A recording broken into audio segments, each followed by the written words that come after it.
ವಿದೇಶದಲ್ಲಿ ನಟಿ ರಮ್ಯಾ ಜೊತೆ ರಾಹುಲ್ ಗಾಂಧಿ ಫೋಟೋಸ್ಗಳನ್ನು ತೆಗೆದುಕೊಂಡ್ರೆ ಅದು ಸಸ್ಪೆನ್ಸು.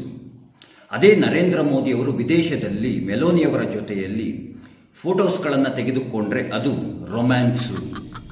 75 ವರ್ಷಗಳನ್ನು ದಾಟಿರುವಂತಹ ನರೇಂದ್ರ ಮೋದಿ ಒಬ್ಬ ಮುದುಕ. ಅದೇ 55 ವರ್ಷಗಳನ್ನು ದಾಟಿರುವಂತಹ ಅಂಕಲ್ ರಾಹುಲ್ ಗಾಂಧಿ ಒಬ್ಬ ಯುವ ನಾಯಕ. ಹಿಂಗ್ಯಾಕೆ ಹೇಳಲಿಲ್ಲ ನಮ್ಮ ನಿಮ್ಮೆಲ್ಲರ ಅಚ್ಚುಮೆಚ್ಚಿನ ಪ್ರೀತಿಯ BK ಹರಿಪ್ರಸಾದ್ ಎಂಬ ಚಿರ ಯುವಕ. ಕಾಂಗ್ರೆಸ್ ಚುನಾವಣೆಯಲ್ಲಿ ಸೋತ್ರೆ ಓಟ್ಚೂರಿ ಓಟ್ಚೂರಿ ಓಟ್ಚೂರಿ. ಇದು ಹೇಗೆ? ಕೇರಳ, ಕರ್ನಾಟಕ, ತೆಲಂಗಾಣದಲ್ಲಿ ಅಂತ ಪ್ರಶ್ನೆಗಳನ್ನು ಮಾಡಿದ್ರೆ ಎಲ್ಲರೂ ಪರಾರಿ ಪರಾರಿ ಪರಾರಿ. ರಾಹುಲ್ ಗಾಂಧಿಯವರ ತಂದೆಯಾಗಿದ್ದಂತಹ ರಾಜೀವ್ ಗಾಂಧಿ EVM ಅನ್ನು ತಂದದ್ದು. ಈಗ EVM ಅನ್ನು ವಿರೋಧವನ್ನು ಮಾಡುತ್ತಿರುವಂತಹದ್ದು ಇದೇ ರಾಜೀವ್ ಗಾಂಧಿಯವರ ಮಗನಾಗಿರುವಂತಹ ರಾಹುಲ್ ಗಾಂಧಿ. ಹೇಗಿದೆ ನೋಡಿ ಅಪ್ಪ ಮತ್ತು ಮಗನ ಮ್ಯಾಜಿಕ್ ಆ್ಯಂಡ್ ಲಾಜಿಕ್. ನರೇಂದ್ರ ಮೋದಿಯವರು ಅಧಿಕೃತವಾಗಿ ವಿದೇಶಿ ಪ್ರವಾಸಕ್ಕೆ ಹೋದರೆ ಅದು ದೇಶದ್ರೋಹ, ದೇಶ ಅಭದ್ರ. ಅದೇ ರಾಹುಲ್ ಗಾಂಧಿ ಕದ್ದು ಮುಚ್ಚಿ ವಿದೇಶಿ ಪ್ರವಾಸಕ್ಕೆ ಹೋದರೆ ಅದು ದೇಶ ಪ್ರೇಮ, ದೇಶ ಸುಭದ್ರ ಸುಭದ್ರ ಸುಭದ್ರ. ತೇರೆ ಭಾರತ್ ತುಕಡೆ ಹೋಂಗೆ. ಏನು ಹೇಳಿ ತೇರೆ ಭಾರತ್ ತುಕಡೆ ಹೋಂಗೆ. ಪಾಕಿಸ್ತಾನ್ ಜಿಂದಾಬಾದ್ ಅಂತ ಕೂಗುವಂತಹದ್ದು ಮಾನತಾವಾದ. ಒಂದೇ ಮಾತರಂ ಹಾಡನ್ನು ಹಾಡುವಂತಹದ್ದು ಕೋಮುವಾದ. ಭಾರತದ ಸೈನಿಕರನ್ನು ಅವಮಾನಿಸುವಂತಹದ್ದು, ಭಾರತದ ಸೈನಿಕರನ್ನು ಅಪಮಾನಿಸುವಂತಹದ್ದು ಅಭಿವ್ಯಕ್ತಿ ಸ್ವಾತಂತ್ರ್ಯ. ಅದೇ ಭಾರತದ ಸೈನಿಕರ ಪರವಾಗಿ ನಿಲ್ಲುವಂತಹದ್ದು, ಭಾರತದ ಸೈನಿಕರ ಬೆಂಬಲಕ್ಕೆ ನಿಲ್ಲುವಂತಹದ್ದು ಮಾನವ ಹಕ್ಕುಗಳ ಉಲ್ಲಂಘನೆ. ಒಡಿರಿ ಚಪ್ಪಾಳೆಯನ್ನ. ಬಾಂಗ್ಲಾ ಗಡಿಯಲ್ಲಿ ಭಾರತದ ಸೈನಿಕರಿಗೆ ಬೇಲಿಯನ್ನು ಹಾಕೋದಕ್ಕೆ ಬಿಡದಂತಹ ನಾಯಕಿಯನ್ನ ದೇವಕಿ ಅಂತ ಪೂಜೆಯನ್ನು ಮಾಡ್ತಾರೆ. ಅದೇ ಬಾಂಗ್ಲಾ ಗಡಿಯಲ್ಲಿ ಭಾರತದ ಸೈನಿಕರಿಗೆ ಬೇಲಿ ಹಾಕೋದಕ್ಕೆ ಅವಕಾಶವನ್ನು ಮಾಡಿಕೊಟ್ಟು ಜಾಗವನ್ನು ಕೊಟ್ಟಿರುವಂತಹ ನಾಯಕನನ್ನ ನರರಾಕ್ಷಸ ಅಂತ ಕರೀತಾ ಇದ್ದಾರೆ. ಇಂತಹ ನಾಯಕರುಗಳು ಈ ನಮ್ಮ ದೇಶದಲ್ಲಿರುವಂತಹದ್ದು.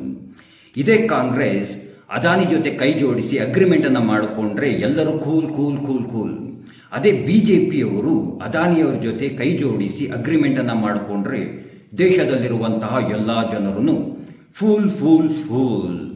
ರಾಹುಲ್ ಗಾಂಧಿಯವರ ತಂದೆ ಪ್ರಧಾನಮಂತ್ರಿಯಾಗಿದ್ದಂಥವರು, ರಾಹುಲ್ ಗಾಂಧಿಯವರ ಅಜ್ಜಿ ಪ್ರಧಾನಮಂತ್ರಿಯಾಗಿದ್ದಂಥವರು, ರಾಹುಲ್ ಗಾಂಧಿಯವರ ಮುತ್ತಜ್ಜ ಪ್ರಧಾನಮಂತ್ರಿಯಾಗಿದ್ದಂಥವರು. ಇವರ ವಂಶದವರೇ ಈ ನಮ್ಮ ದೇಶವನ್ನು ಮೂರು ಜನ ಆಡಳಿತವನ್ನು ನಡೆಸಿದ್ದಾರೆ. 50 ವರ್ಷಗಳಿಗಿಂತ ಹೆಚ್ಚಿನ ಕಾಲ ಆಡಳಿತವನ್ನು ನಡೆಸಿದ್ದಾರೆ. ಈಗಿದ್ರೂ ಇವರ ವಂಶದ ಕುಡಿ ಇವರ ವಂಶದ ಕುಡಿಯಾಗಿರುವಂತಹ ರಾಹುಲ್ ಗಾಂಧಿ ಪ್ರಶ್ನೆಯನ್ನು ಮಾಡುವಂತಹದ್ದು ಇನ್ನು ಭಾರತ ದೇಶ ಯಾಕೆ ಬಡತನದಲ್ಲಿದೆ ಅಂತ. ಈ ರೀತಿಯಾಗಿ ಪ್ರಶ್ನೆಯನ್ನು ಮಾಡಿನೇ ಜನರನ್ನು ಪಪ್ಪು ಅಂತ ದೇಶದಲ್ಲೆಲ್ಲ ಕರೆಯುವಂತಹದ್ದು. ಸುಮ್ಮನೆ ಹಾಗೇನೆ ಕರೆಯೋದಿಲ್ಲ. ಇಂತಹ ವಿಷಯಗಳನ್ನು ಹೇಳೋದಕ್ಕೇನೆ, ಯಾಕೆ ಬಡತನದಲ್ಲಿದೆ ಅಂತಂದ್ಬಿಟ್ಟು ಪ್ರಶ್ನೆಗಳನ್ನು ಮಾಡೋದಕ್ಕೇನೆ. ಇದೇ ರೀತಿಯಾಗಿಯೇ ಮಾತನಾಡಿ ಆ ಮಮತಾ ಎಂಬ ರಾಕ್ಷಸಿ ಮನೆ ಕಡೆ ಹೋದಂತಹದ್ದು. ಇನ್ನು ಮುಂದಿನ ದಿನಗಳಲ್ಲಿ ನಿಮ್ಮದೂ ಸಹ ಸರದಿಗಳು ಬರುವುದು.